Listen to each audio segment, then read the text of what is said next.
नमस्कार साथियों, स्वागत है आपके अपने परिवार यूट्यूब चैनल 10 टॉप जी पर। दोस्तों, आज से फिर से एक दो दिन वीडियो नहीं अपलोड हो रहा था, तो चलिए उसके लिए क्षमा चाहते हैं। तो आगे देखिए, आज से फिर आप लोग को रेगुलर 10 बजे दिन के आसपास 10 बजे दिन के आसपास आप लोग को वीडियो मिल जाएगा। तो चलिए शुरू करते हैं, आज से फिर रेगुलर बने रहेंगे।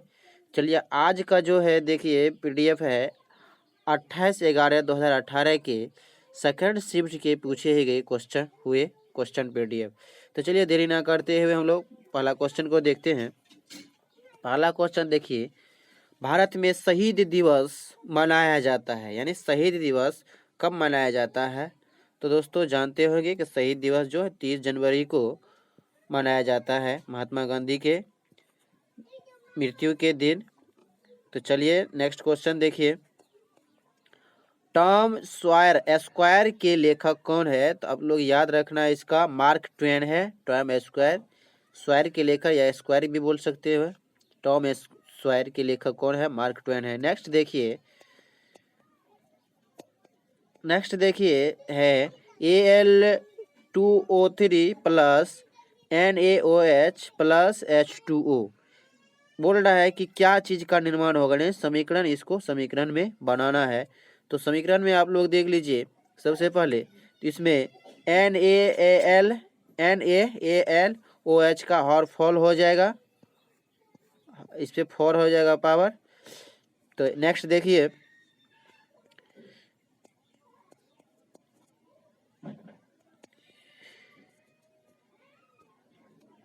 क्वेश्चन है ऋणात्मक कार्य के संबंध में बल और विस्थापन के बीच का कोण निम्न में से क्या होगा? यानी ऋणात्मक कार्य कर रहा है, तो ऋणात्मक कार्य के लिए हम लोग याद रखना है कि 180 डिग्री जो रहेगा, 180 बनेगा, इस तरह से बढ़ेगा, तो कोई इसमें ऋणात्मक कार्य होगा।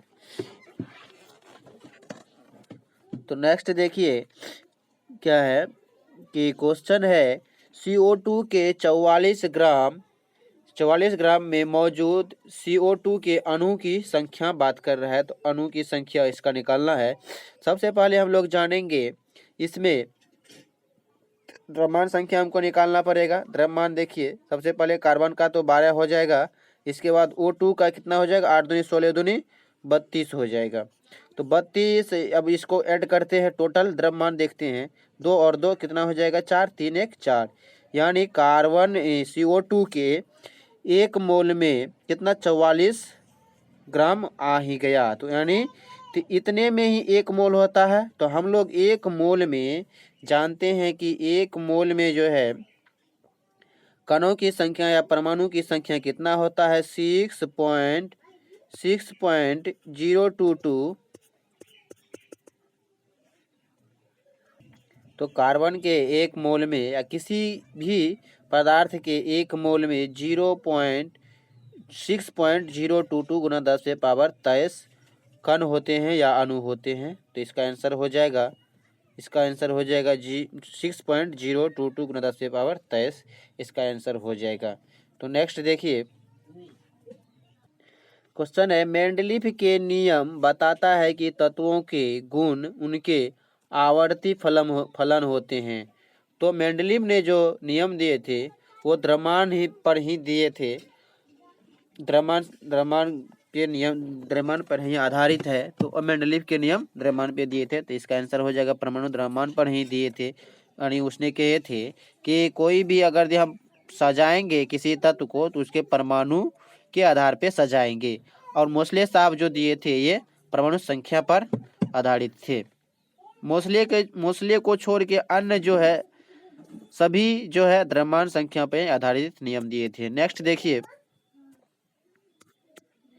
कौन सा अधातु तरल अवस्था में होता है? तो तरल अवस्था की बात कर रहा है और अधातु की बात कर रहा है। याद रखना क्या हो जाएगा? ब्रोमीन हो जाएगा। ब्रोमीन इसका आंसर हो जाएगा। हम लोग जानते हैं ब्रोमीन की परमाणु संख्या कितना होता है? 35 होता है। और यह जो है हेलोजन समूह का तत्व है। और इसका द्रव्यमान संख्या की बात करते हैं तो 80 हो जाएगा, 80 के आसपास हो जाता है। अगर मान के चलिए धातु की बात करता तो तरल अवस्था में धातु कौन सा होता, तो धातु यानी Hg यानी पारा होता, और मरकरी भी इसको बोलते हैं। तो नेक्स्ट क्वेश्चन देखिए,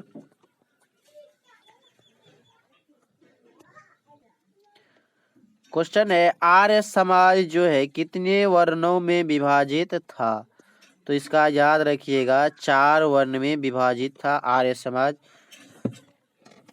तो नेक्स्ट क्वेश्चन हम लोग देखते हैं, क्वेश्चन है संयोजी ऊतक से निकलते हैं, कौन सा जो है संयोजी ऊतक से निकलते हैं, तो याद रखना संयोजी ऊतक जो है मध्य जनन स्तर यानी मेसोडर्म से संयोजी ऊतक निकलते हैं, मेसोडर्म से। नेक्स्ट देखिए,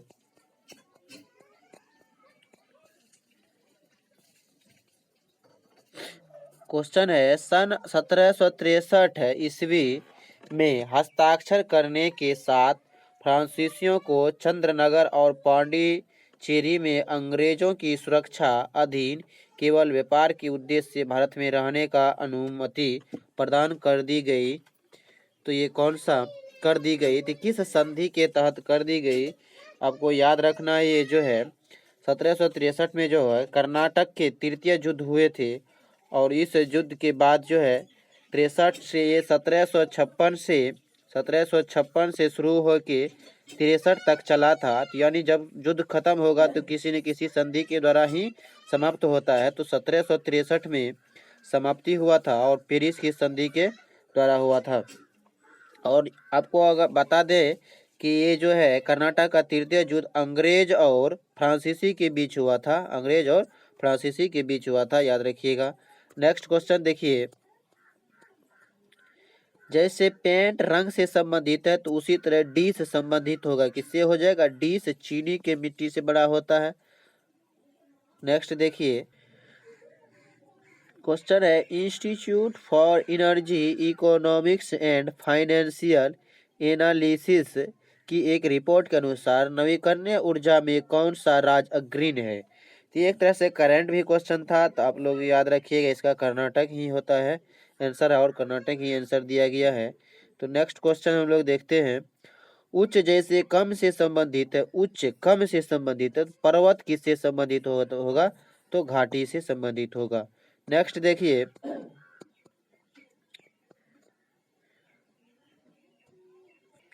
न्यूमेरिकल है, क्वेश्चन है कि उस ध्वनि तरंग का तरंगदैर्घ्य ज्ञात करें जिसकी प्रदत्त माध्यम में आवृत्ति 800 हर्ट्ज है और गति जो है 420 मीटर पर सेकेंड है। तो उसका क्या करना, हम लोग जानते हैं कि v बराबर होता है n लैम्डा। तो v बराबर देखिए गति की बात कर रहा है तो गति क्या होगा, v ही होगा। तो 420 हो जाएगा, यहाँ पे हो जाएगा कितना, 420 हो जाएगा, v बराबर 420 हो जाएगा। इसके बाद बराबर में देंगे, क्या देंगे कि n आवृत्ति यानी 800 दिया हुआ है आवृत्ति का मान, तो तरंगदैर्घ्य यानी लैम्डा का मान निकालना है। तो इसको कटाइएगा, इसको कटाइए, 0 से 0 कट जाएगा। इसके बाद यहाँ 2 से कटाइएगा तो 40 हो जाएगा, यहाँ से 2 से कटाएंगे तो 40 हो जाएगा, और यहाँ पे कितना हो जाएगा, 21 हो जाएगा। अब 21 को 40 से भागा दीजिएगा तो 4 पंचे 20 हो जाएगा। पॉइंट पे दीजिएगा, पहले पॉइंट देना पड़ेगा क्योंकि यहाँ 40 से कम है, तो कटाइएगा तो ये आपको इतना आंसर आ जाएगा मीटर, 0.525 मीटर हो जाएगा इसका आंसर। नेक्स्ट देखिए, हम लोग देखते हैं प्रत्येक आवर्त के अंत में संयोजी सेल होता है। तो हम लोग जानते हैं कि प्रत्येक आवर्त के अंत में इनर्ट गैस होता है, जिसका कि ये इनर्ट गैस हो गया लास्ट वाला में, यानी 18वें तत्व, जिसको इनर्ट गैस या नोबेल गैस या शून्य वर्ग के समूह भी कहते हैं। इसका क्या होता है, किसी भी तत्व को लीजिएगा तो सभी का क्या होता है, अष्टक पूर्ण होता है, सभी का 8 सेल सभी के पूर्ण रूप से भरे होते हैं। तो क्या होगा, पूर्ण रूप से भरा हुआ होगा। तो नेक्स्ट देखते हैं हम लोग, लंबी कूद के दौरान एक एथलीट कूदने से पहले दौड़ता है, यानी जैसे कि मान के चलिए ये लंबी कूद, इसको छलांग लगाना है, कोई एथलीट क्या यहीं से नहीं दौड़ता है, यहाँ से दौड़ता है दूर जाके। तो ये दूर जाने का क्या कारण है, ये क्यों जाता है, तो जाने का क्या कारण है, तो उसका संवेग अपने संवेग को क्या करता है, बढ़ाता है। तो नेक्स्ट देखिए क्वेश्चन है, वायुमंडलीय दाब पर 1 kg ठोस को इसके गलनांक बिंदु पर तरल अवस्था में बदलने के लिए आवश्यक ऊष्मा की राशि क्या होगा। ये जैसे मान के चलिए ये कह रहा है कि एक ठोस है, ठोस को क्या करिए, ठोस जब बना हुआ है तो इस ठोस को कह रहा है कि हम द्रव अवस्था में बदलेंगे। तो द्रव अवस्था में बदलने के लिए जो हम ऊष्मा देंगे, ये द्रव में बदल गया तो उसको क्या कहेंगे, तो ये द्रव में बदलने पर क्या हो गया, ये गुप्त ऊष्मा ही रहेगा।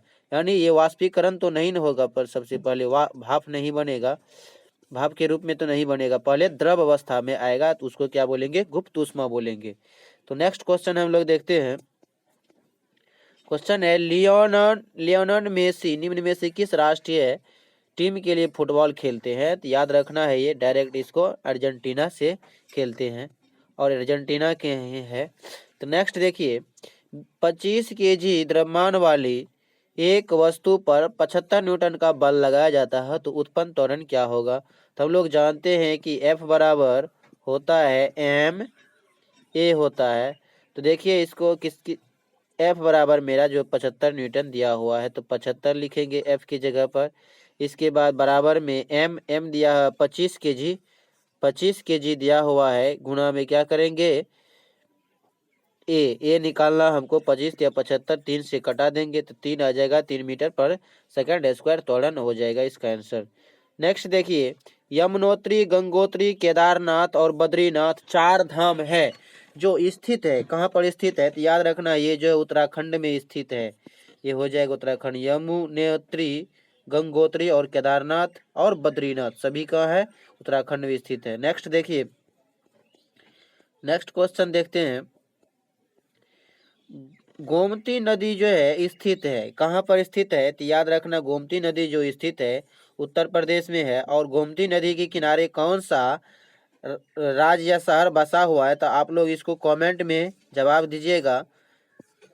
तो चलिए नेक्स्ट क्वेश्चन हम लोग देखते हैं, पृथ्वी के तल की समतल सतह पर पहुंचने वाली वैश्विक विकिरण के द्वारा किसकी स्पष्टता की जाती है।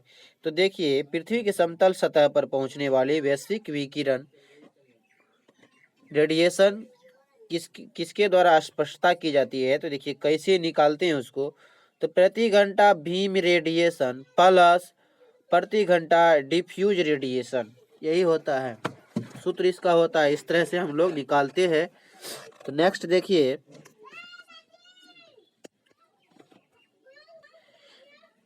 निम्न में से असंगत को जैसे जोड़ना है, पार्श्व कक्ष है, ध्रुव है, वक्रता त्रिज्या है, ये मुख्य कक्ष है। ये तो पार्श्व कक्ष कोई अलग चीज है, दर्पण से संबंधित रहे, लेकिन ये तीनों जो है दर्पण से संबंधित है।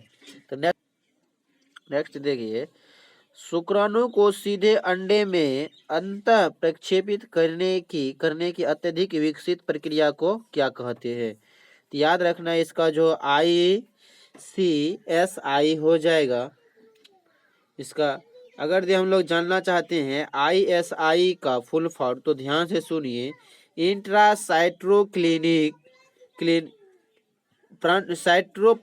क्लिनिक स्पर्म इंजेक्शन हो जाएगा, इसका आंसर हो जाएगा। एक बार फिर से, इंट्रासाइटोप्लाज्मिक स्पर्म इंजेक्शन हो जाएगा, इसका आंसर हो जाएगा।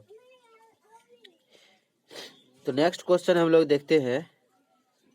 क्वेश्चन है, वसा उत्तक इनमें से किसमें उपस्थित होता है। यानी वसा उत्तक जो होता है, मान के चलिए बॉडी है, शरीर है, इसके जस्ट नीचे हाथ कोई भी देखिए, तो ये मान के चलिए हाथ हमने बना दिए, तो इसमें वसा उत्तक कहाँ होता है। तो वसा उत्तक जस्ट जो है सबक्यूटेनियस लेयर के बीच में होता है, उपस्थित होता है सबक्यूटेनियस लेयर में।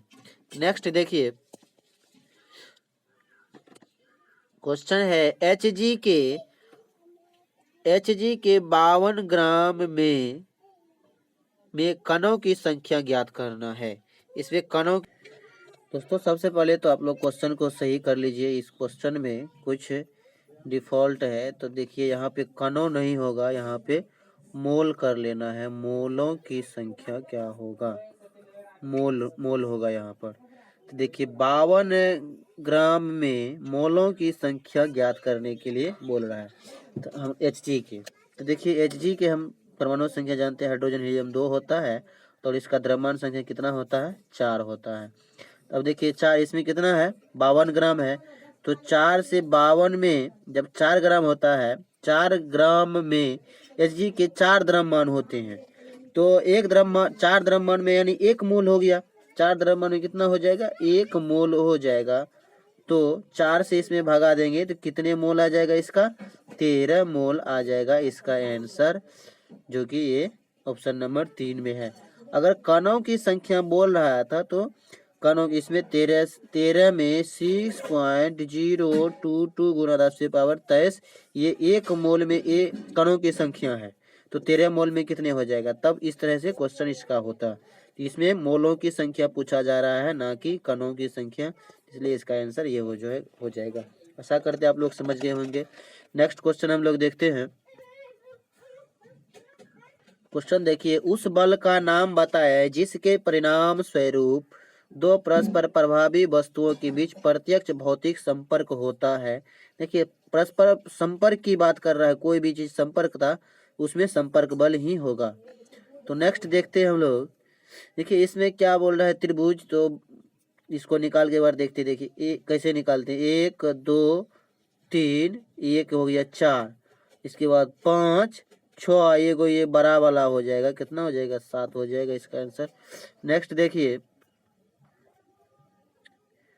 बहुत अच्छा क्वेश्चन है, इसको देखिए कैसे हम लोग बनाते हैं। तो क्वेश्चन है कि 40 केजी द्रव्यमान की एक वस्तु को भूमि से एक निश्चित ऊंचाई तक उठाया जाता है और इसकी स्थितिज ऊर्जा 2000 जूल है, तो वस्तु की भूमि से ऊंचाई ज्ञात करना है। तो हम लोग इसको क्या कौन सा सूत्र लगाएंगे, mgh, यानी ये mgh बराबर दिया हुआ है, स्थितिज ऊर्जा बराबर कितना दिया हुआ है, 2000 जूल दिया हुआ है। यहाँ बराबर में लिखेंगे, कितना लिखेंगे, 2000 जूल लिखेंगे, 2000 जूल दिया हुआ है। तब देखिए m का मान हम लोग कितना रखते हैं, m का मान रख लेते हैं, m का दिया हुआ है, कितना दिया हुआ है, 40 केजी, तो 40 केजी लिखेंगे, पूरा कितना लिखेंगे कि g का मान कितना दिया हुआ, 10 दिया हुआ है, g का मान 10 दिया है, इंटू में क्या करेंगे, h हमको मांग रहा है, ऊंचाई ज्ञात करना है। इसको कटाइए, ये शून्य कट जाएगा, यानी 2 शून्य कट गया, क्या बच गया, यहाँ पे 4 बच गया, तो क्या लिखेंगे, इसको कटाएंगे तो 4 से कितना बार में, 5 बार में कट जाएगा इसका, इसलिए ऊंचाई इसका कितना हो जाएगा, 5 मीटर हो जाएगा इसका आंसर। नेक्स्ट देखिए, यहाँ दिया हुआ है 5 मीटर। तो नेक्स्ट देखिए हम लोग देखते हैं, कार्बन की दूसरे कार्बन परमाणु के साथ बंध बनाकर बड़े अणुओं का निर्माण करने की विशिष्ट योग्यता को क्या कहा जाता है। तो इस विशिष्ट योग्यता को श्रृंखलन कहा जाता है, जो कि श्रृंखला के माध्यम से जुड़ते जाते हैं कार्बन।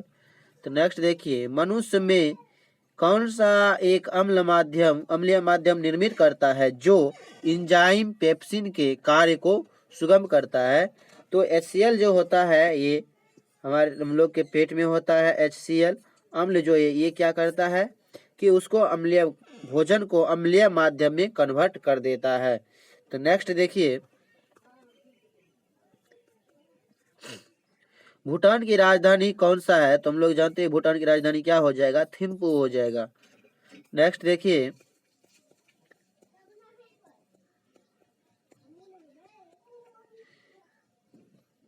क्वेश्चन है, निम्न में से किस राशि में इकाइयां समान है। इसने समान इकाइयां की बात कर रहे हैं, यानी इकाई किसका समान है। तो देखिए बल और शक्ति का नहीं होगा, क्योंकि बल इसका होता है न्यूटन होता है, शक्ति का वाट होता है। कार्य और शक्ति इसका वाट हो जाएगा, शक्ति कार्य का जूल हो जाएगा, समान नहीं है। बल का न्यूटन, कार्य का जूल होता है, तो कार्य का भी जूल होता है और ऊर्जा का भी जूल होता है, तो इसलिए इसका आंसर 4 नंबर हो जाएगा। अगर हम कुछ बात कर लेते हैं कि किसका किसका समान होता है, तो देख लीजिए आप लोग, नोट कर लीजिए कि किसका किसका होता है, तो ध्यान से देखिए कौन सा है। जैसे कि देखिए चाल, चाल और वेग का हो जाएगा, समान हो जाएगा। चाल और वेग का हो जाएगा, समान हो जाएगा। इसके चाल और हो गया वेग हो गया।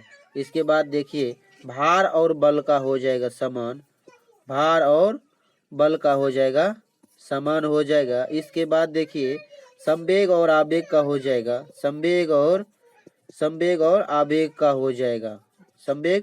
और इसी तरह से बहुत सारे हैं कि समान है। तो नेक्स्ट देखिए हम लोग देखते हैं। क्वेश्चन है, भारतीय संविधान के अनुसार निम्नलिखित में से कौन सा विकल्प संघ सूची के अधीन है। तो संघ सूची के अधीन जैसे रक्षा का कार्य जो है ये केंद्र सरकार के पास ही रहता है, बाहरी रक्षा। तो ये क्या हो जाएगा, इसका रक्षा जो संघ सूची के विषय, जिसे संघ सूची का विषय हमको किसको कहते हैं एक बार समझ लीजिए। संघ सूची, राज सूची और समवर्ती सूची होता है। संघ सूची का यानी जिसका अधिकार, जो काम केंद्र सरकार के अधीन हो उसको क्या कहते हैं, संघ सूची कहते हैं, यानी केंद्र सरकार के द्वारा ही। राज सूची का मतलब है कि जिस पर जो है राज का ही अधिकार हो, राज ही कानून बना सकता है, उस पर केंद्र नहीं बनाएगा, राज बनाएगा। तो ये हो जाएगा राज सूची हो जाए। अब देखिए समवर्ती सूची, समवर्ती सूची में है कि केंद्र और राज्य दोनों ही उस पर कानून बना सकते हैं, जिसमें कि अगर यदि उस पे केंद्र सरकार के ही ज्यादा मान्य होते हैं। तो नेक्स्ट क्वेश्चन हम लोग देखते हैं। क्वेश्चन है, विद्युत प्रवाह के लिए पूर्ण पथ निम्नलिखित में से क्या है। पूर्ण पथ कौन सा है, क्या है।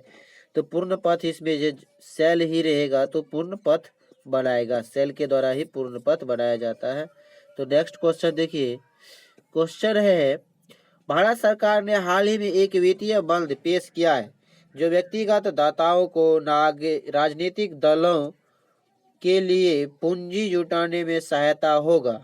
राजनीतिक वित्त पोषण में सहायता करने वाले इस वित्तीय बंद का, यानी वित्तीय बॉन्ड भी बोल सकते हैं, तो इसको क्या कहते हैं, तो इसको निर्वाचन बॉन्ड कहा जाता है, जो कि राजनीतिक दलों के लिए पूंजी जुटाने का कार्य करेंगे। तो नेक्स्ट क्वेश्चन देखिए। एक तो करंट से संबंधित और इम्पोर्टेंट भी है। क्वेश्चन है कि 2017 में किस मंत्रालय ने मिशन रेट्रोफिटमेंट लॉन्च किया था। तो ये रेलवे के द्वारा, रेलवे का क्वेश्चन है, तो रेलवे के द्वारा ही लॉन्च किया गया था। तो नेक्स्ट क्वेश्चन देखिए।